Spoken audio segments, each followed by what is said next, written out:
Investigator Mike DeForest has been looking into the timeline of the shooting and the police response. And Mike, the gunman actually spent most of the time in one of the nightclub's bathrooms. That's right. As you mentioned, it was about a 3-hour period from the time that gunfire first erupted in the nightclub and when police finally killed Omar Mateen. It now appears he shot most of the victims in the first half hour. Mateen then spent the next 2.5 hours in the women's restroom holding several people hostage. According to authorities, just a short time after Mateen began opening fire inside Pulse nightclub, an off-duty Orlando police officer who was already providing security at the club engaged Mateen in a gun battle. Soon, several additional officers stormed the nightclub. That forced Mateen to retreat into one of the restrooms. As police began rescuing victims from the club, Mateen called 911. Now, during that call, he pledged his allegiance to the Islamic State. Orlando police tried calmly to talk with Mateen, but they say his threats escalated.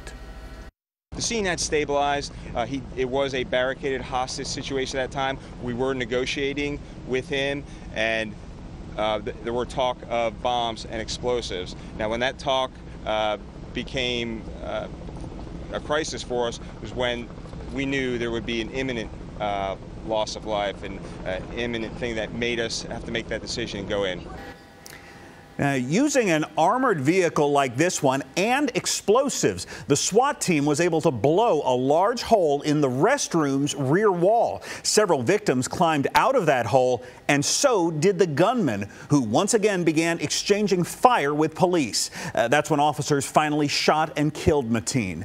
Now, one of the hostages who was in the restroom with Mateen, Eddie Justice, had been texting with his mom throughout the night. Those text messages stopped about 2 hours before the siege ended. Now, the city later announced that Justice was among the dead. We don't know yet if Mateen killed him right away or if perhaps maybe he even lost his life as police were trying to breach that building and get in and make that rescue. Do we know how many hostages were in the bathroom and how many exactly were able to escape?